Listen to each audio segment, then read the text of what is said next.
Thank you so much, everyone, for staying with us. So tonight, a few issues are up for discussion, and part of it is the security situation in the country. Also, some thoughts will be shared about the major opposition party, PDP. The People's Democratic Party yesterday clarified its position on the zoning arrangement and culture it has devised over the past years in deciding on who becomes Nigeria's president. The party said the PDP is yet to adopt any position on the zoning ahead of the 2023 presidential elections. Tonight, we have the governor of Delta State, Senator Okowa, to speak to us on some national issues, on issues of security, the economy, and the way forward for this nation, and also on some political matters. Thank you so much, Your Excellency, Governor Okowa, for joining us tonight on the program. But I must say, congratulations on the outing today where you commissioned those projects. Well, let me start this conversation by talking about the issue in Delta State. You promised to build a stronger Delta, and you also tagged your agenda Smart Delta. In your speech for a second term in office, you said, and I quote you, "The oath of office I just took is more than an official function or constitutional requirement. It is a covenant between us and a covenant to build a stronger Delta in which we can freely and confidently pursue our dreams and happiness in a safe and secure environment." End of quote. Those are some of your words on your first day as a second-term governor in Delta State. But there is a growing concern, Governor, about poverty in the rural areas, not only in Delta State, in the Niger Delta region. Infrastructure is a major challenge, the lack of it, I mean, and environmental issues. How do you hope to fill these gaps? Thank you, sir, for having me on your program. In the first instance, there's a lot being done in Delta State. I know that we have challenges nationally, but in Delta State, a lot is going on in terms of infrastructure development. A lot is going on in terms of empowering our youth through various programs, through our skill acquisition, entrepreneurship programs.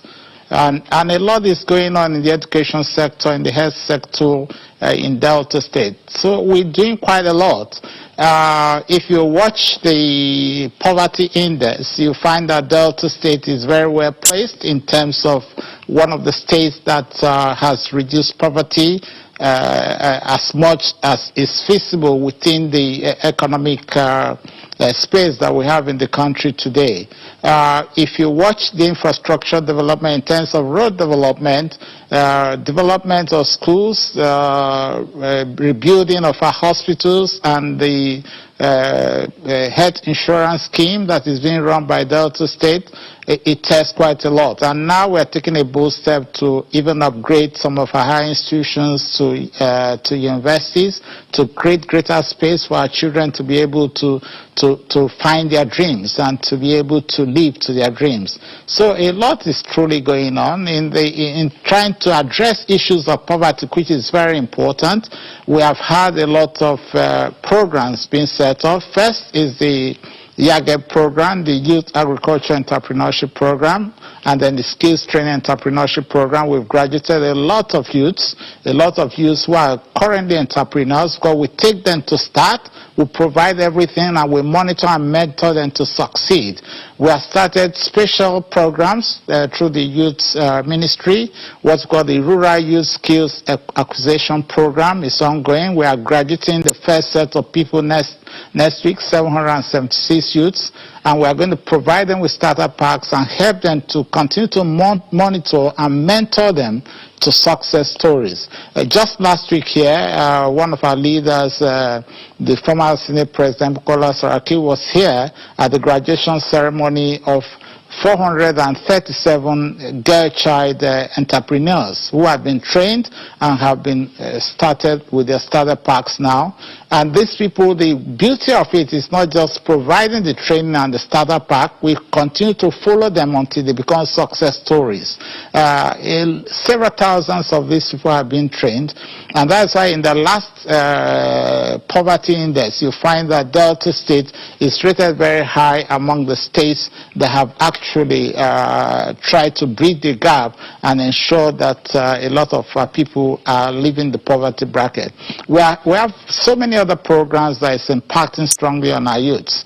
And even in the riverine areas, from the programs that we've had to start developing cities within the riverine areas, so that there are some of us as cities now we can boast of within the riverine area, where if you go into those places, they have all their roads paved, they have great activities going on, and you will not even believe that you have such kind of cities within the riverine area, what we generally call the creeks, where most of the oils come from.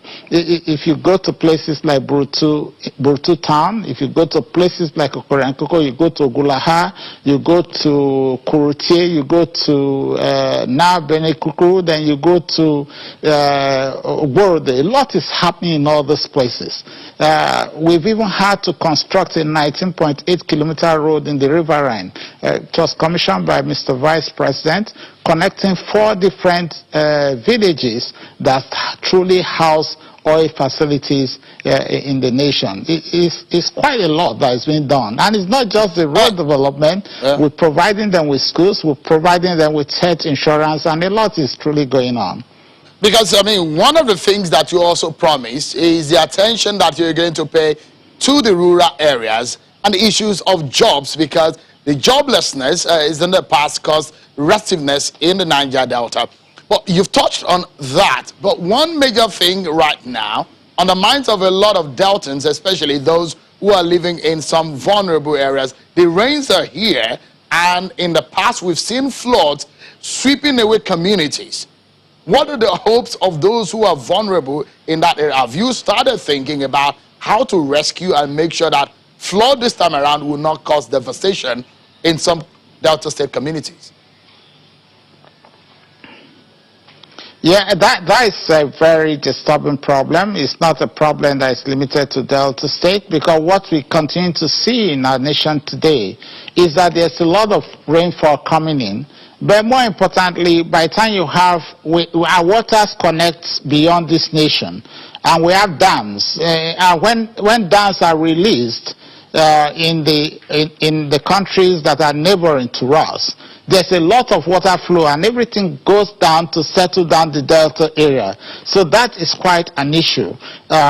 We have made suggestions, and I hope that the Federal Ministry of Environment and Water Resources are finding something to do, because people have suggested that it will be necessary to build buffer dams in order to slow the inflow of water towards the end of the rainy season, because it always tends to occur between September and October, and it's a huge problem.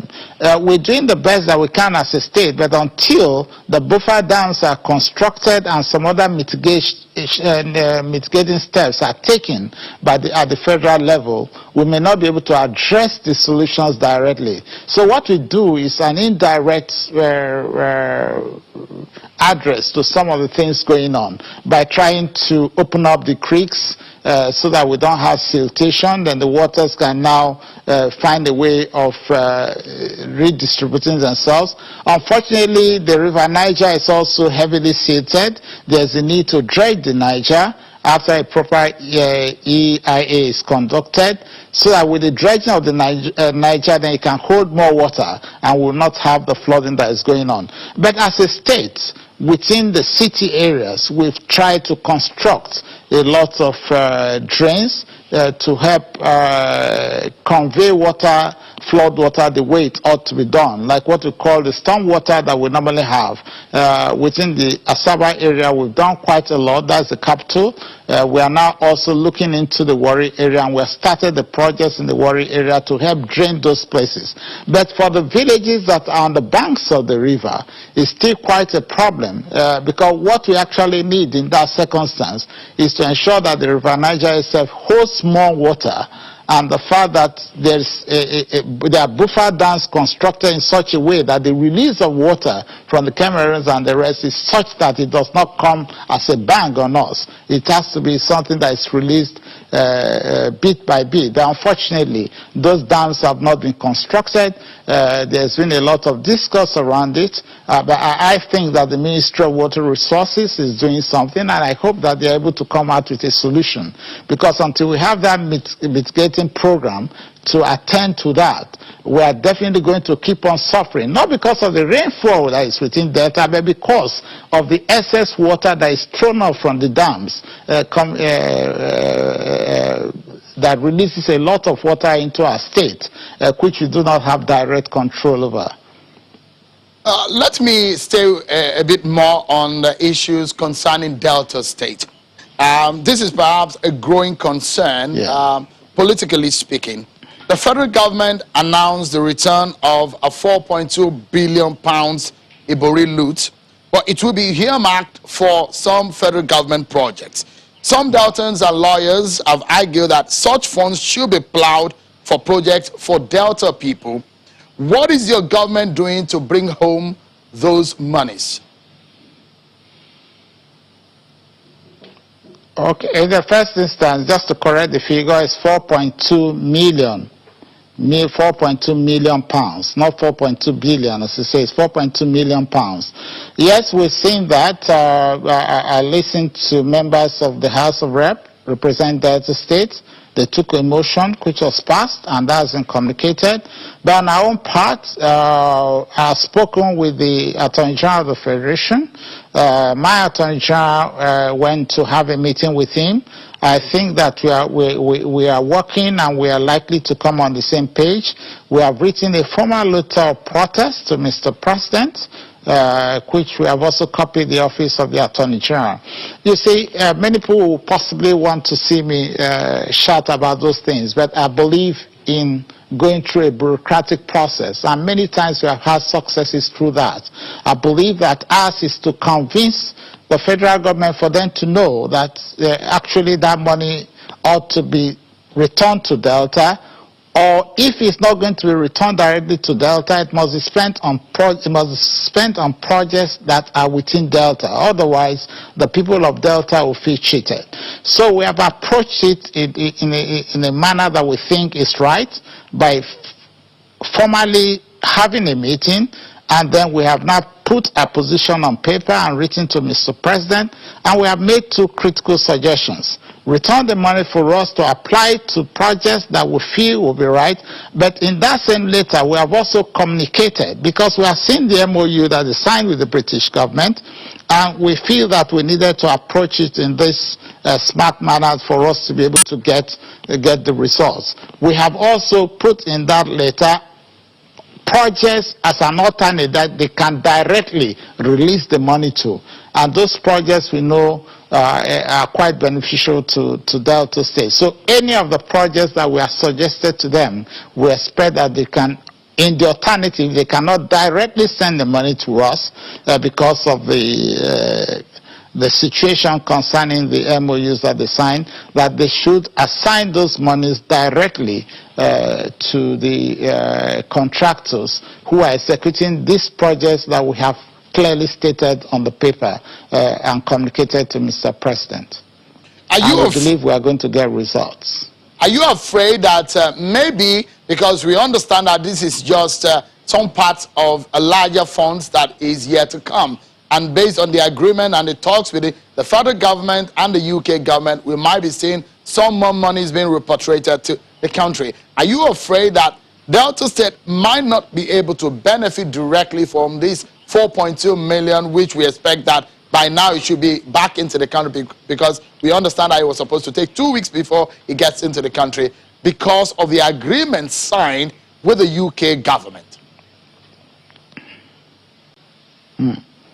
I believe, I'm very confident that we are going to have a success story. The way we have gone about it, I believe is in the civil service, in the public service, there are ways of doing communication. Some people say go to court, but we don't believe that. We need to exhaust every means that is available to us bureaucratically, and we believe that we're on the right course. I'm confident that that money will come either directly to Delta State or be applied to projects within Delta State. Because it's the money, as we talk about it today, is some reasonable amount of money, about 2.2 billion in Naira. That is not even going to have any real impact on the projects that they were talking about.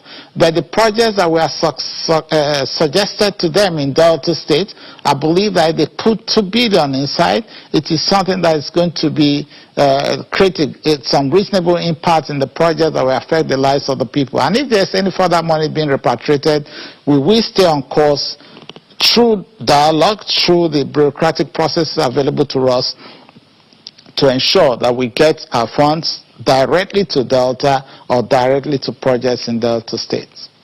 Before we take our first break on the program, Governor, there is a quick one. There is a school of thought from a professor of law, Professor Ojukwu, who is of the belief and opinion that that money cannot go to Delta State because Delta State did not fight for the money, and then it might not even that it's coming to Nigeria's the federal government's purse because the money was forfeited to the UK government and not Nigeria nor Delta State as a beneficiary. UK government is doing a favor by repatriating the money to the Nigerian coffers. But how do you deal also with the suspicion that should the money come to Delta State, it might develop wings?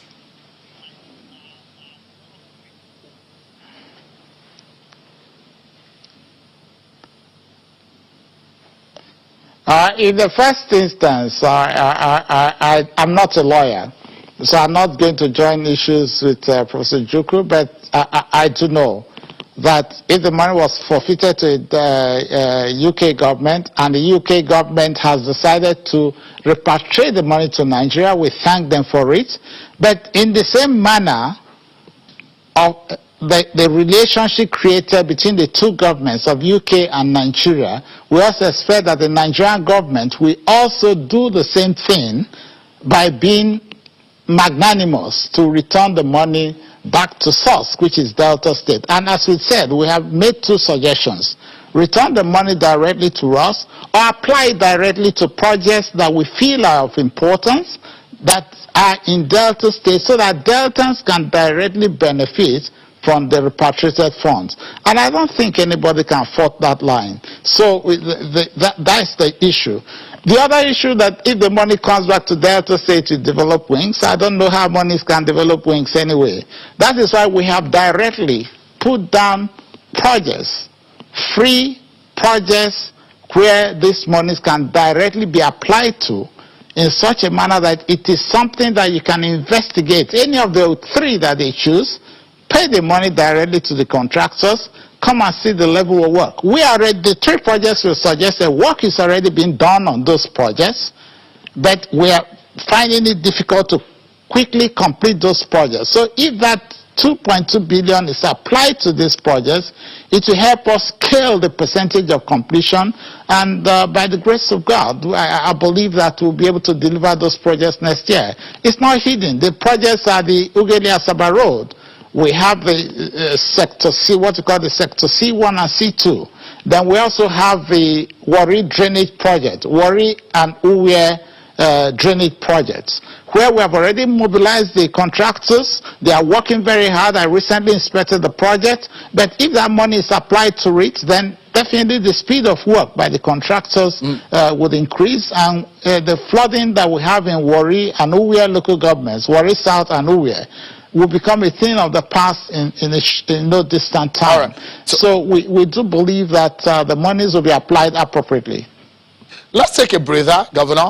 We'll be right back, but we will take you up on some national issues like the issue of security and the 2023 politics as being a major controversy in your political party.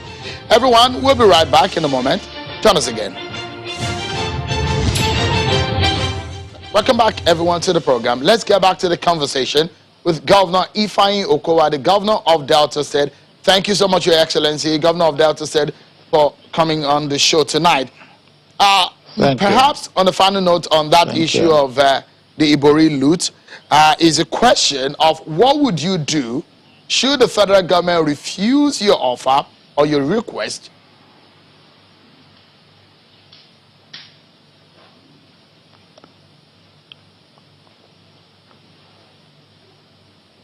I do believe that with the approach we have undertaken, it's very unlikely that they will refuse the request. It's a strong appeal, and I believe that that appeal, Mr. President, is somebody that we know to support justice, and we believe that with the strong appeal we have made and the reasoning that we have put forth and the alternatives that we have given, that he will not have any reason to turn down our request. I believe that I believe that it's going to be a success story. We are also strongly working with the office of the Attorney General of the Federation, because it may not be the question of law at this instance. It's a question about what is right for the people and what is right in good conscience to be done at this point in time. And I believe that we will be a success story in that. Okay, we do hope that things will work out, at least to the larger interest of Nigerians. Let's go into some critical matters now. Many leaders of thought are worried and concerns are continuing to grow about the security situation in the country. Yesterday, Governor Autumn said insecurity poses a big threat to 2023 election. Do you have a similar view on this? Actually, what is going on in the moment in our nation is something to worry about. I believe that many Nigerians are concerned, and I believe that as governments, both the federal government, the state governments, the local governments, and even our traditional institutions, that we all have a role to play. I believe that there is a need for stronger partnership between the various tiers of government, the federal government and the subnational governments, and also that there is a need to communicate more with the people to ensure that we are all on the same page, working together to achieve the same results. This is something very important, because if the insecurity continues to escalate, obviously it will destabilize this nation. And therefore, I actually believe that we need to pay greater attention, and that there needs to be greater collaboration between the various agencies in charge of security, both the military, the police, the Department of State Services, and other agencies are involved with the various tiers of government. Sometimes I see that there is a disconnect, and we may have the military or the police speaking in one direction, governors are speaking in another direction, the federal government is speaking in another direction. It's not a time for blame game. It's a time for collaborative efforts and partnership. I found myself, I was in the conference that was organized by the Chief of Defense Staff on Monday. And I believe that this area of discourse is important. The more we communicate with ourselves, and I hope that that will be escalated into the various communities and states, looking into zones where we need to have frank talk. And I believe that in moving forward, everybody has a role to play. The state governments obviously have a lot of role to play, because they are very close to the traditional institutions. They are very close to the youths in the various areas, but unfortunately they don't have a total control of the security agencies in the country. So there has to be a stronger partnership between the federal government, the state, and the security agencies, so in such a manner that everybody plays a role, and that these efforts being put in from the state is probably well understood, and that the states are also properly briefed in such a manner that they buy into whatever programs that the security agencies are undertaking. We have to be on one page so that the suspicions are not there, and I believe that collectively we are able to surmount the problem, but it's going to take time, because it's already eating deeper and deeper into the fabric of our nation. something has to be done urgently. We all must be ready to play our roles, because if nothing is done, apparently by 2023, the security situation may get to such high levels that we may not actually be able to truly go into a democratic process. But I think that now with the new set of military chiefs, I'm sure that they have the opportunity to be able to recommunicate and reconnect with the various state governments, and working with the federal government. We hope that we'll be able to improve their capacities and their capabilities, because in going out for this kind of battle, we need a lot of intelligence, but we also need to equip the military in such a manner, along with the police force. We need to equip them in such a manner that they are able to be in a position to be able to regain lost grounds and to be able to fight insurgency without having to lose a lot of men. I was going to ask you, the collective effort of the subnational governments would help. I was going to ask you, because there has been so many debates please. and arguments as to the handling of the security situation. Do you have confidence in the political leadership of the country in handling this or arresting the security situation? My idea in this, as I did say, is that we need to have partnerships. But I don't think that partnership is working well enough. There appears to be some disconnect, because the federal government has a lot of role to play. The states themselves have a lot of role to play. Of course, the people in the operational field are the military, the Department of State Services, and also the police. Funding is required. And that funding cannot come from the federal government alone. You will recall that there was a time that $1 billion was released. It was a combined effort of both the states and the federal government to release that money. So we need to be sure that, one, there's accountability, things are being done. That may not have been enough to solve the problems, but we need to have a discourse in which we truly can understand what is really needed, what do we lack, what is required, and how can the states and the federal government collaboratively look into this. Ideally, it is supposed to be about the federal government, because this concerns our nation, particularly when we're talking about insurgency as it is, because the military are actually directly under the federal government, and even the police force. But we do know that the states also have a lot of role to play in that partnership for it to work. So I believe that if we can get this partnership to work, we are likely to achieve greater results, both in terms of intelligence gathering, information gathering, and resourcing. Resourcing is very important. So there has to be this strong partnership. All right, so you are also calling for a national security summit, isn't it? Yes, but starting first with the people directly at the top. And the people directly at the top will mean the federal government, the governors, and the security chiefs coming, locking themselves up in a room and talking truth to power, and being able to speak out their minds the way they feel, and making their suggestions as to what we think ought to be done.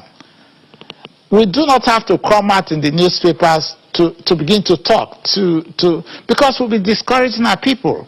What we need to do is to have an in-house thing where we're able to speak to ourselves and to design ways forward in terms of funding the military and being able to provide the necessary environment that will enable them gather enough intelligence for them to be able to deal with the situation. I don't think we have been able to achieve that yet. Okay. Then thereafter we can progress to a larger discourse with other stakeholders in the society. Because you are a former lawmaker, and this is quite important also, because this is another angle, because a lot of people believe there needs to be a political and legal solution to this security challenge you are facing. So a lot of people are talking about having some... Sorry, I'm not hearing you. Okay, so let me take it again. You are a former lawmaker, and so a lot of people have suggested some legal and political solution to the problem. Today, interestingly, we understand that at the National Assembly, at the Senate, a bill which seeks to decentralize the police and with operational and budgetary powers vested in the zonal offices scaled first reading in the Senate. It looks so much like the multi-layer policing that some governors and some political forces are asking for in the country. Is that the right way I'm not able to catch. I'm not able to hear you well. All right, Governor, let's fix that connection in a moment. But it appears I've lost you. I'm not able to hear you at all. Okay, so we'll fix that just a moment. But before we get back to the governor, there is a lot of people. There are people who are also having the view onto some of the conversation that we'll be having tonight. I just wanted to remind you the view of the governor of Kano State on the issue of 2023 presidency and where it should be zoned to, which one is one of the questions I will be posing to Governor Ifeanyi Okowa in a moment. Take a listen to Governor Ganduje on 2023 and zoning arrangement. Take a listen to him. Do you see your party being able to withstand the heat of 2023? Considering the critics who are saying, economy, things are tough economically. Security-wise, things are not doing good. Well, do you think that your party has done well for Nigeria? I think our party has done well in Nigeria under Muhammadu Buhari if we critically look at how he found Nigeria in terms of the security when he came. The economy too is not only in Nigeria, it's all over the world. So I think 2023, APC will win the election. Really? I think so. You have the assurance? Yeah, I think. Why are you this confident, Governor? Yeah, because... What gives you the confidence? Because more people are coming into the party. You have statistics to back that? Well, of course. Though we lost some governors because of intra-party problem, but at the same time, some are coming into the party. And also there is a very strong movement now to reconcile the major actors. And I think that is also, making the party stronger. Even though we need to do more. We need to do more on that. But I think the party is conscious of that shortcoming. So I believe it will be resolved. I know there are some, people who, were part of forming the party, but I think there is a dissatisfaction. I think there must be some effort in order to reconcile that. I have the hope for that. It's interesting. And another trouble that may be brewing in your party is the talk about where should the candidate come from? Who should fly the flag? Or where the person who will fly the flag would come from, considering the unwritten rule of zoning in our politics in Nigeria. You've been in politics for several years, Governor Ganduje. Yeah. What do you think will be fair for the APC to decide on whom will fly the flag of the APC in 2023?